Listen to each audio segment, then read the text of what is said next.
एक तरफ सरकार की तरफ से बार बार कहा जा रहा है कि वैक्सीन ही वो रामबाण है जो कोरोना संक्रमण की चेन को तोड़ सकती है और इसे लेकर गांव-गांव में बाकायदा जागरूकता अभियान चलाया जा रहा है। लेकिन हिंदुस्तान के कई इलाकों में आज भी कुछ लोग ऐसे हैं जिनमें वैक्सीन को लेकर कई तरह के डर हैं। आखिर कोरोना के टीके को लेकर ये डर है क्यों? देखिए इस रिपोर्ट में। नहीं, अभी नहीं लगवाई। आप बताइए चाचा, आपने लगवाया वैक्सीन? नहीं, हम नहीं लगवाए। नहीं लगवाया, क्या कारण है? कारण यही है कि लोगों को परेशानी हो रही है लगवाने से। लोग बीमार हो रहे हैं, खत्म भी हो रहे हैं, उसमें इसलिए डर है, इसमें इसलिए नहीं लगवाया हमने। यह है ताज नगरी आगरा का ताजगंज। इस इलाके में मुसलमानों की बड़ी आबादी रहती है। यहाँ कई मोहल्ले ऐसे हैं जहाँ आज एक भी शख्स ने वैक्सीन की डोज नहीं लगवाई। आखिर इसकी वजह क्या है? पड़ताल करने के लिए न्यूज नेशन की टीम यहाँ के मुस्लिम मोहल्लों में पहुंची और सीधे उन्हीं से बात कर इसकी वजह जानने की कोशिश की। एक तरफ सरकार इस बात को कहती है कि वैक्सीन ही सिर्फ रामबाण है जो आपको कोरोना से बचा सकती है। सरकार गांव देहातों में प्रचार प्रसार कर रही है, लोगों को जागरूक कर रही है और कई जगह ऐसा भी देखने को मिल रहा है कि गांव देहातों में भी लोग वैक्सीन नहीं लगवा रहे हैं। लेकिन इस सब में मुस्लिम समुदाय क्या सोचता है, ये जानने के लिए हम आगरा के ताजगंज क्षेत्र में पहुंचे हैं। ये ताजगंज क्षेत्र पूरा मुस्लिम समुदायों का क्षेत्र है और यहाँ पर कुछ भाई लोग यहाँ पर बैठे हुए हैं। हम इन लोगों से भी जानने की कोशिश करेंगे और इनसे जानेंगे कि इन्होंने वैक्सीन लगवाने लगे। भाई साहब, क्या नाम है आपका? मेरा नाम नौशाद है। वैक्सीन लगवाई है आपने? नहीं, अभी नहीं लगवाई। वैक्सीन की इतनी ज़बरदस्त शॉर्टेज है उत्तर प्रदेश में कि यहाँ पर किसी भी केंद्र पे, स्वास्थ्य केंद्र पे कहीं पर भी कोई वैक्सीनेशन का कोई भी प्रॉपर वो नहीं। वैक्सीन आपने लगवाई है? नहीं, अभी तक नहीं लगवाई है क्योंकि यहाँ पे अवेलेबल नहीं है। अच्छा, चलिए कुछ और लोगों से पूछते हैं। चाचा, आप बताइए, जी आपने लगवाई वैक्सीन? नहीं। क्यों नहीं लगवा पाए? टाइम नहीं मिला? टाइम नहीं है, फिर मेरा एज भी इतना टाइम ही नहीं मिल पाता। इतने इसी एज में तो लगवानी चाहिए लोगों को बचने के लिए। इतनी टाइम ही नहीं है, इतना मारामारी चल रही है खाने पीने की बहुत ज़्यादा। संक्षेप में बता दीजिए, आपने वैक्सीन लगवाई या नहीं लगवाई? नहीं, अभी नहीं लगवाई वैक्सीन। अच्छा, क्या कारण जान सकता हूँ क्यों नहीं लगवाई आपने? कारण ये है कि जहाँ भी वैक्सीन की बात होती है तो कहीं कहीं तो कोई नेगेटिव पॉइंट्स आ रहे हैं कि किसी ने वैक्सीन ली और उसका 2 दिन बाद बुखार आया और उसके ऑन द स्पॉट ख़त्म हो गया। आगरा से न्यूज नेशन की टीम पहुंची यूपी के सोनभद्र के बहुरा गांव में। करीब 18,000 की आबादी वाले रॉबर्ट्सगंज ब्लॉक के इस गांव में कोरोना की टेस्टिंग और वैक्सीनेशन के लिए कैंप लगाया गया। लेकिन हैरानी की बात यह है कि गांव वालों ने ना तो कोरोना की जांच कराने के लिए आगे आए और ना ही वैक्सीनेशन लेने। हालात ये है कि हेल्थ डिपार्टमेंट की टीम को देखकर ही गाँव वाले उल्टे पैर भाग खड़े होते हैं। हालांकि गाँव प्रधान कहते हैं कि लोगों में कोरोना वैक्सीन को लेकर जो डर है उसे दूर करने के लिए जागरूकता अभियान चलाया जा रहा है। जैसे जी हाँ, जैसे कुछ लोगों का ये कहना है कि हम नहीं लगवाएंगे चाहे जो भी हो जाए। तो उन लोगों को हम लोग प्रेरित कर रहे हैं कि ऐसी कोई बात नहीं है, आप लोग आगे आइए, हम लोग भी साथ में हैं, कुछ होने वाला नहीं है, आपके बचाव के लिए ही किया जा रहा है। प्रेरित कर किया जा रहा है। आशा घर घर जा रही हैं, बेचारी कह रही हैं। कुछ लोग तो आ रहे हैं, कुछ लोग आ रहे हैं आगे जो अपना काम करवा रहे हैं, लेकिन कुछ लोग एकदम नहीं कर रहे। कोरोना वैक्सीन को लेकर उलझन आदिवासी समाज में भी है। हरा भरा ये इलाका मुंबई के आरे कॉलोनी का है। यहाँ आदिवासियों की 27 बस्तियां हैं जिसमें 10,000 के करीब लोग रहते हैं। कोरोना की महामारी की शुरुआत के बाद ही इन लोगों ने अपनी बस्तियों के आसपास ऐसे नाकेबंदी की कि आज तक यहाँ कोरोना वायरस अपना पांव पसार नहीं सका। और अब वैक्सीनेशन की शुरुआत हो चुकी है तो इन आदिवासियों को डर है कि अगर वो शहर के वैक्सीनेशन सेंटर में गए तो वो अपने गाँव में कोरोना लेकर आएंगे। हालांकि आदिवासी साफ साफ कह रहे हैं कि अगर उनकी बस्ती में उन्हें वैक्सीन दी जाए तो वो इसे जरूर लगवाएंगे। सरकार के निर्देशन देने से पहले इन्होंने एहतियात बरते, लेकिन अब जो स्थिति है आरे कॉलोनी की, क्योंकि वहाँ पे कोरोना के मरीज़ ज़्यादा नहीं थे, इनफैक्ट नहीं थे वहाँ पे कोरोना के मरीज़, लेकिन वैक्सीनेशन को लेकर जो है यहाँ पर एक संभ्रम बना हुआ है। हमारे साथ भोईर परिवार है, हम उनसे जानेंगे कि कोरोना की स्थिति कैसी थी, वैक्सीनेशन को लेकर इनकी राय क्या है। अब जबकि कोरोना है नहीं है आपके आदिवासी पाड़ा में, तो क्या वैक्सीनेशन कराओगे आप? वैक्सीनेशन करना चाहते हो? नंबर लगाया आपने? नहीं, नंबर तो नहीं लगाया। यहाँ तो बीएमसी वाले को ये है नहीं। बीएमसी वाले हम लोग आदिवासी गांव में कुछ ऐसा रखेंगे ना तो लोग लेंगे। क्योंकि बाहर जाएंगे तो हम लोग बाहर से वो कोरोना लेके आएंगे ना। वैक्सीनेशन के लिए शहर में जाना पड़ेगा, क्या जाओगे आप? उसी का हमें डर है कि अगर हम शहर में गए तो हमें जो कोरोना नहीं है वहाँ पे जो भीड़ होती है उसके कारण हमें कोरोना हो सकता है। तो हमारी यही राय है कि आप आरे में कोई वैक्सीनेशन सेंटर खड़ा करें और ताकि वहाँ पे भीड़ भी ना हो और बारी बारी से हम वैक्सीनेशन का जो टीका है वो ले सकें। आर्य कॉलोनी जहाँ पर लगभग 10,000 से भी ज़्यादा लोग रहते हैं, वहाँ पर नज़दीक में कोई बड़ा अस्पताल या क्वारंटीन सेंटर ठीक तरीके से नहीं बनाया गया। जहाँ टीकाकरण की अगर बात करें तो देश में महाराष्ट्र में सबसे ज़्यादा कोरोना वैक्सीनेशन हो चुका है। 2 करोड़ से भी ज़्यादा लोगों का वैक्सीनेशन अकेले महाराष्ट्र में हो चुका है। मुंबई की बात करें तो 29 लाख से भी ज़्यादा लोगों का वैक्सीनेशन मुंबई में हो चुका है। अब ऐसे में जहाँ आदिवासी लोग खुद वैक्सीन लेना चाहते हैं लेकिन वो शहर में जाके वैक्सीन नहीं करवाना चाहते क्योंकि यहाँ पर कोरोना आया नहीं, संक्रमण आने से पहले उन्होंने रोका। अब ऐसे में शहर में अगर टीकाकरण के लिए वो जाते हैं तो भीड़ में जाकर उनको कोरोना संक्रमित वो हो सकते हैं, इसी बात का इनको डर है। वीडियो जर्नलिस्ट सिद्धेश के साथ ज्योत्सना ने न्यूज़ नेशन मुंबई। कोरोना की दूसरी लहर में शहर शहर से हर रोज मौत की खबरें आ रही हैं, लेकिन एक छोटे से गांव से हर रोज मौत की खबर आए तो हैरानी के साथ साथ डर भी लगेगा। ऐसा ही एक गांव बिहार में है जहां मौत का सिलसिला रुकने का नाम नहीं ले रहा है। 2 महीने यानी 60 दिन में इस गांव में 100 से ज्यादा लोगों की मौत का दावा किया जा रहा है। क्या है पूरा मामला, देखिए इस रिपोर्ट में।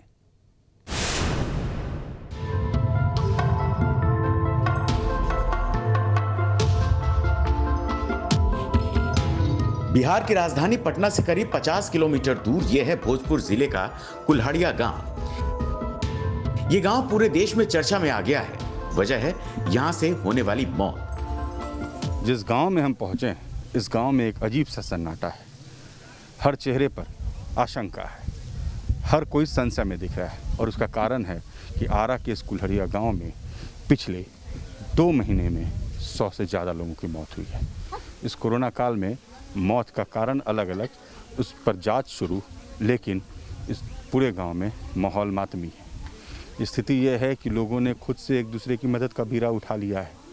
बताया ये जा रहा है कि इस कोरोना काल में गांव के लोग कह रहे हैं कि हर 10वें दिन, हर 8वें दिन, हर 5वें दिन किसी न किसी के यहाँ श्राद्ध हो रहा है, किसी न किसी के यहाँ दशकर्म हो रहा है। आखिर इस गाँव में ऐसा मातमी सन्नाटा क्यों? गांव की इस सूनी गलियों में अजीब सा सन्नाटा पसरा है। लोगों के चेहरे पर खौफ साफ दिख रहा है। इस गांव में हमारी मुलाकात मनीष, उज्जवल और आदर्श नाम के लड़कों से हुई। सभी ने बाल मुड़वा रखे थे। इन लोगों से बातचीत में पता चला कि हर किसी के रिश्तेदार की मौत पिछले दिनों हुई है। कुल्हड़िया गांव के बीच में हम मौजूद हैं। पुस्तकालय है यहाँ पर और ये हमारे पास उज्जवल हैं, आदर्श हैं, मनीष हैं, तमाम लोग मौजूद हैं। मनीष, अचानक आपके गाँव में मौत होने लगी। अचानक कुछ लोग तो रोग से मरे और कुछ लोग जो कोरोना का लक्षण है उससे मरे, जिससे सर्दी खांसी बुखार हुआ उससे मरे। और करीब करीब लक्षण 7-8 आदमी को मिला उसमें, और अचानक इसके बाद एक दिन 7 मौत होने लगी। ये जो लोगों की मौत हुई इसमें कोरोना के अलावा दूसरा कारण भी तमाम कारणों से होने लगी, लेकिन ये पीरियड यही रहा। पहले इतनी मौत होती नहीं थी, लेकिन एक दिन में 4 मौत होना और इसी समय पर कोरोना का लक्षण आना, दोनों एक साथ आदमी कुछ सोच ही नहीं सकता इसके बारे में, कोरोना हुआ या कोई और कारण हुआ। गांव उज्जवल हैं, आदर्श हैं, मनीष हैं। आपके यहाँ किनका डेथ हुआ है? मनीष, कमेश्वर सिंह चाचा हैं। चाचा का डेथ हुआ। दादी का डेथ हुआ है। चाची का। अच्छा, आपके यहाँ चाची का और आपके चाचा और दादा का? चाची और चाचा का। चाची और चाचा का। तो मनीष के घर में 2 मौतें हुई हैं, एक मौत आदर्श और उज्जवल के घर में हुई है।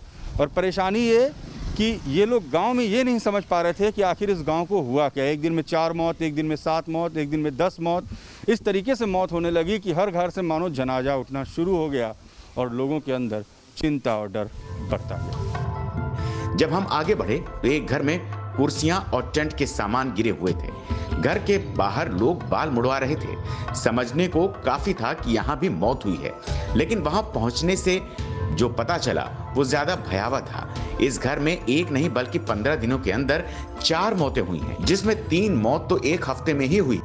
एक तो कोरोना की आपदा, महामारी, लोग परेशान और उसमें हो रही मौत।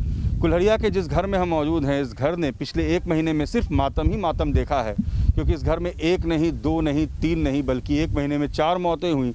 हमारे साथ जो मौजूद हैं शख्स परेशान भी हैं। आपके यहाँ जिस तरीके से मौतें हुई, पूरा घर परेशान होगा इस पूरे अवधि के दौरान? जी बिल्कुल सर, बिल्कुल सर। किनकी मौत हुई? एक भैया चाचा के जो लड़का थे उनका हुआ, उसके बाद एक चाचा का हुआ, उसके बाद मेरे पिताजी का हुआ, उसके बाद फिर एक चाचा का हुआ। तो कोरोना से मौत? नहीं, बिल्कुल नहीं। एक चाचा जो थे उनका कोरोना से मौत हुआ, बाकी लोग का नॉर्मल। पहले से तबीयत उन लोगों का खराब था, मेरे पिताजी का भी तबीयत बहुत पहले से खराब था। गांव में मौत के दावे और उसकी हकीकत की पड़ताल करते हमारी नजर हेल्थ वर्कर्स की टीम पर पड़ी। टीम यहां टीकाकरण के लिए पहुंची थी। जब हमने उनसे मौत के आंकड़ों पर सवाल किया तो एक हेल्थ वर्कर ने साफ साफ कह दिया कि पहले दिन की जांच में ये पता चला कि गांव में 50 से ज्यादा मौत हुई है। कुल्हड़िया गांव में जब मौत का सिलसिला बढ़ चला, सरकार को खबर तक नहीं थी और हर दिन 4 से 7 मौतें हो रही थी। ग्रामीण बता रहे हैं ये कारण अलग अलग रहा हो, लेकिन जो वक्त था वो ये कोरोना काल है, जहाँ पर कुछ लोग भी ग्रामीण भी मौजूद हैं। कितने दिन बाद यहाँ पर फिर से अब लोग? लगभग 1-1.5 महीना बाद जो बीच में ये काल चला, जिसमें मौतें हुई कोरोना से, कुछ जो जेन्युइन थी। उसके बाद कल देखे कि कुछ पदाधिकारी लोग आए थे, उसके बाद जायजा लिया यहाँ, उसके बाद वो चले गए। तो कल से शायद वैक्सीनेशन यहाँ हो रहा है। आज हम यहाँ आए, देखे कि वैक्सीनेशन हो रहा है। तो चलिए, एक लंबे वक्त के बाद यहाँ पर लोगों के पहुँचने का सिलसिला शुरू हुआ। जब गांव में घटनाएं घटने लगी तो वैक्सीनेशन के लिए जो स्वास्थ्यकर्मी में हैं वो भी आने लगे। पहले पेपर में निकला सर कि मतलब यहाँ पर 125 आदमी का डेथ हो गया। तो हम लोग कल आए, यहाँ कैंप लगाए आंगनबाड़ी में। तो आंगनबाड़ी में हम लोग 50 आदमी को जाँच किए। उसमें से सब का सब मतलब कोरोना से कोई नहीं मरा है। सब, किसी को हार्ट है, किसी को टीबी है, किसी को माने अन्य कारण से माने सर्टिफाइड किसी को नहीं हुआ कि मतलब कोरोना से मरा है। हालांकि पूरे मामले पर जब news nation reporter Rajni Sinha ने आरा के सीएमओ से इस पर बात की तो उन्होंने कहा कि अभी मृतक की लिस्ट बन रही है। लिस्ट बनने के बाद ही मौत की वजहों के बारे में कुछ कहा जा सकेगा। हम इस पर जांच करवाएंगे, मुझे लिस्ट भी मंगवाएंगे कौन कौन मरा है और किस कारण से मरा है। इसकी लिस्ट आने के बाद ही हम इस पर कोई स्पष्ट विचार दे सकते हैं। जाहिर है सरकार का महकमा अपने हिसाब से काम करता है, लेकिन हकीकत क्या है वो आपने इस गांव के लोगों की जुबानी सुन ली। इस कुल्हड़िया गांव के मौत का रहस्य सुलझा पाना बहुत ही मुश्किल है, क्योंकि गांव वाले खुद कह रहे हैं कि कुछ मौतें तो कोरोना से हुई, कुछ और मौतें कैसे हुई जिसका कारण उन्हें भी पता नहीं। मौत अलग अलग कारणों से हुई, मौत के अलग अलग आंकड़े हैं, मगर ये सच है कि इस मौत ने इस पूरे गाँव में एक मातमी सन्नाटा ला दिया है। वीडियो जर्नलिस्ट सत्येंद्र के साथ Rajnish Sinha, news nation, Kulhadiya. Corona काल में अब एक और खतरे की बात करते हैं। ब्लैक फंगस कैसे काल बनता जा रहा है और कैसे इससे 14 राज्यों में दहशत फैली है, ये रिपोर्ट देखिए। कोरोना के बाद ब्लैक फंगस बरपा रहा है कहर। देश में ब्लैक फंगस के 11,000 से ज्यादा केस। गुजरात समेत 14 राज्यों में फैला ब्लैक फंगस। कोरोना महामारी के साथ ब्लैक फंगस से हालात बेकाबू होते जा रहे हैं। कोरोना वायरस की दूसरी लहर में ठीक हो चुके मरीजों पर सबसे ज्यादा खतरा म्यूकरमाइकोसिस यानी ब्लैक फंगस का मंडरा रहा है। एक तरफ कोरोना के केस कम हो रहे हैं तो ब्लैक फंगस के बढ़ते मामलों से टेंशन बढ़ गई है। आंकड़े इसकी तस्दीक कर रहे हैं कि कोरोना के नरम पड़ने के साथ ब्लैक फंगस कहर ढाने लगा है। देश में ब्लैक फंगस के अब तक 11,717 मामले दर्ज किए जा चुके हैं। इनमें से सबसे ज्यादा मामले गुजरात, महाराष्ट्र और आंध्र प्रदेश में हैं। गुजरात में ब्लैक फंगस के सबसे ज्यादा 2,859 मामले दर्ज किए गए हैं। इसके बाद महाराष्ट्र में 2,770 और फिर आंध्र प्रदेश में 768 केस सामने आने से हड़कंप मच गया है। देश की राजधानी दिल्ली सहित 14 राज्यों में ब्लैक फंगस पैर पसार चुका है। खतरे को देखते हुए केंद्र सरकार ने सभी राज्यों और केंद्र शासित प्रदेशों को म्यूकरमाइकोसिस के इलाज में इस्तेमाल होने वाली दवा एम्फोटेरिसिन बी के 29,250 वायल आवंटित किए हैं। मरीजों की तादाद के आधार पर इस इंजेक्शन का आवंटन किया गया है। दिल्ली में बढ़ते ब्लैक फंगस को देखते हुए इससे निपटने की तैयारी की जा रही है। जीटीबी अस्पताल के अलावा राजीव गांधी सुपर स्पेशलिटी अस्पताल में म्यूकरमाइकोसिस के मरीजों के इलाज के लिए अलग वार्ड बनाए गए हैं। वार्ड के साथ एक ओटी फंक्शनल हो चुका है। देखिए, ऑलरेडी हम लोग जीटीबी के अंदर म्यूकरमाइकोसिस के लिए पेशेंट्स एक्सेप्ट कर रहे हैं और इलाज भी शुरू हो गया है। उसके अंदर कल ही हमने 4 केसेस का डिब्राइडमेंट किया है और आज भी 3 केसेस पोस्टेड थे, उस पर 2 ऑलरेडी हो गए हैं। अभी और केसेस जो है लाइन अप है। दवाई जो एम्फेट्रेजिन भी है उसके कुछ इश्यूज़ आ रहे हैं, तो मुझे उम्मीद है कि कल तक वो भी सॉल्व हो जाएंगे। उसके बावजूद जो है हम पेशेंट्स को मना नहीं कर रहे हैं और एडमिशन अभी जीटीबी के अंदर हो रहे हैं। दिल्ली में कोविड-19 मरीज में व्हाइट फंगस यानी कैंडाडा से फूड पाइप के साथ साथ बड़ी और छोटी आंत में इन्फेक्शन फैलने के केस सामने आए हैं। 49 साल की पीड़ित महिला को असहनीय पेट दर्द की शिकायत के बाद गंगाराम अस्पताल में भर्ती कराया गया था। उसके बाद सर्जरी कर फंगस को निकाला गया। तेजी से पैर पसारते ब्लैक फंगस यूपी के बलिया तक पहुंच चुका है। यहां 6 मरीजों में ब्लैक फंगस की पुष्टि हो चुकी है, जिनका इलाज बीएचयू में चल रहा है। वर्तमान में बलिया के 6 मरीज जो है बीएचयू में 6 मरीजों का बीएचयू उपचार चल रहा है ब्लैक फंगस का। ब्लैक फंगस के लिए भी बलिया में जो है सभी चिकित्सा अधिकारियों को ट्रेनिंग दी जा रही है कि इसके बचाव के लिए क्या करेंगे, उपचार के लिए क्या करेंगे।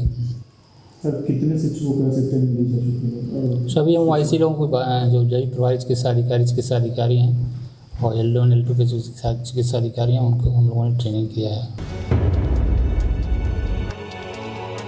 यूपी के आजमगढ़ में भी ब्लैक फंगस की दस्तक से दहशत फैली हुई है। यहाँ बीते 3 दिनों में ब्लैक फंगस के 7 मरीज मिले हैं, जिसके बाद से जिला प्रशासन सतर्क नजर आ रहा है। ब्लैक फंगस मरीजों को इंजेक्शन और दवाओं को उपलब्ध कराया जा रहा है। Team news nation.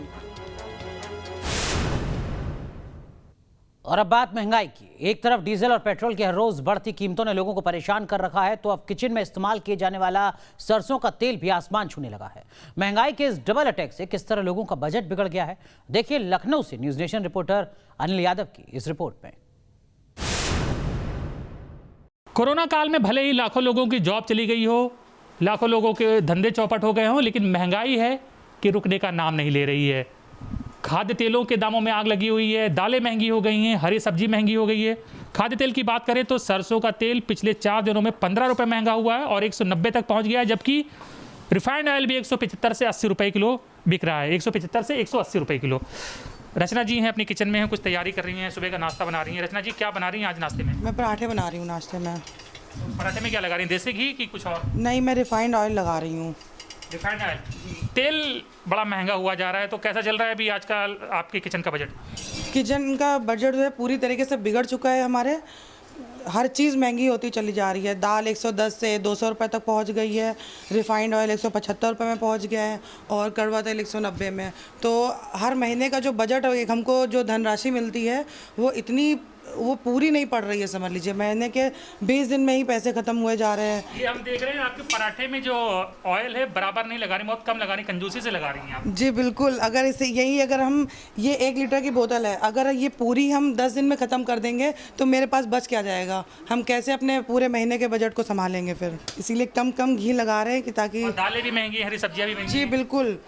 दालें। बजट कैसे आप मेंटेन कर रही हैं अपने किचन का बजट? बस यही है कि पराठे में कम घी लगा रहे हैं, दाल कम बना रहे हैं। बिल्कुल। देखिए ये किसी एक घर की कहानी नहीं है। महंगाई के इस दौर में ये आप किसी भी किचन में चले जाएं तो आपको हर किचन से, हर गृहिणी के मुंह से यही बातें सुनने को मिलेंगी कि महंगाई बहुत ज़्यादा है और इस महंगाई में बजट को मेंटेन करना बहुत मुश्किल हो रहा है। वीडियो सुविकान के साथ अनिल यादव, न्यूज़ नेशन, लखनऊ। जो हाल वैसे लखनऊ में लोगों के घरों के किचन का है, वही हाल भोपाल में भी दिख रहा है। एक तरफ लॉकडाउन की वजह से प्राइवेट कंपनियों में काम करने वाले कई लोगों की नौकरियां चली गई हैं। जिनकी नौकरी है उन्हें टाइम पर सैलरी नहीं मिल पा रही है और इसमें महंगाई के इस डबल अटैक से अब खाने पीने पर भी संकट हो गया है। भोपाल से जितेंद्र शर्मा की रिपोर्ट देखिए। डीजल और पेट्रोल की कीमतें आसमान छू रही हैं, तो वहीं जो खाने का तेल है वो भी महंगा हुआ है। इस समय हम एक किचन में मौजूद हैं, क्योंकि कहा जाता है कि किचन में जो थाली तैयार होती है उसमें टेस्ट होना चाहिए, लेकिन इस बार महंगाई के डबल अटैक के चलते जो टेस्ट है वो कहीं ना कहीं धीरे धीरे गायब होता जा रहा है। अगर हम बात करें वनस्पति तेल की, तो वनस्पति तेल की कीमतें 106 रुपये की जगह अब 142 पहुंच गई है। सरसों का तेल 132 रुपये की जगह 180 रुपये लीटर मिल रहा है। तो वहीं मूंगफली तेल 178 की जगह अब 197 रुपये लीटर हो गया है। सूरजमुखी का तेल भी 132 की जगह 200 तक पहुँच गया है। तो वहीं पाम ऑयल 99 की जगह 134 रुपये लीटर मिल रहा है। हम खुद बात करेंगे, एक गृहिणी है जो हमारे साथ मौजूद हैं, उनसे हम जानेंगे। ये तेल का आप देख सकते हैं कि जो तेल का पीपा है वो भी यहाँ पर रखा हुआ है। आप कितने का तेल का पीपा पहले लाते थे और अभी कितने का लेकर आ रहे हैं और कितना फ़र्क हुआ है? जी, फ़र्क तो काफ़ी हुआ है, क्योंकि पहले हम यही डब्बा 1200 से 1500 रुपए की कीमत में लेकर आते थे। कोरोना के समय के पहले की बात है, परंतु कोरोना समय के अंतर्गत और उसके बाद अब यही डब्बा हमें 2600 रुपये 15 लीटर का डब्बा हमें ये लाना पड़ रहा है। तो मैं सरकार, आप लोगों के माध्यम से सरकार से यही कहना चाहूँगी कि कम से कम कुछ नहीं तो एटलीस्ट हमारी किचन का जो तेल का डब्बा है उसे तो सस्ता रखिए, क्योंकि जहाँ डीजल और पेट्रोल के दाम थे ये तो हमने सुना था कि बड़े हैं, परंतु अगर किचन में हमारे तेल को इतना महंगा किया जाएगा तो हम जैसे मध्यम वर्गीय लोगों का क्या होगा। तो बिल्कुल, तो देखिए मध्यम वर्गीय लोगों का क्या होगा, जाहिर सी बात है सवाल कई हैं सरकार के सामने, क्योंकि महंगाई का डबल अटैक हो रहा है। एक तो पहले से ही कोरोना काल का समय चल रहा है। कोरोना काल के सीज़न में जैसे ही तेल की कीमतें बढ़ती जा रही हैं, खाने के तेल की कीमतें बढ़ती जा रही हैं, ये अपने आप में लोगों की चिंता बढ़ा रही है। वीडियो जर्नलिस्ट अनवर के साथ जितेंद्र शर्मा, न्यूज़ नेशन, भोपाल। दिल्ली में एक डॉगी को हाइड्रोजन से भरे गुब्बारे के साथ हवा में उड़ाने पर पुलिस ने कार्रवाई की है। पुलिस ने आरोपी युवक को गिरफ्तार कर लिया है। आरोपी युवक ने वीडियो बनाकर पूरे वाकये को सोशल मीडिया पर डाला था। जानवरों की देखभाल करने वाली संस्था ने पूरे मामले में केस दर्ज करवाया था। पुलिस ने मामले में युवक की गिरफ्तारी कर ली। तस्वीरें आप देख रहे हैं किस तरीके से जानवरों के साथ व्यवहार किया जा रहा है, ये आप इस वीडियो के जरिए देख सकते हैं। और युवक ने सोशल मीडिया पर वीडियो डाला और उसके बाद अब पुलिस की गिरफ्त में ये शख्स।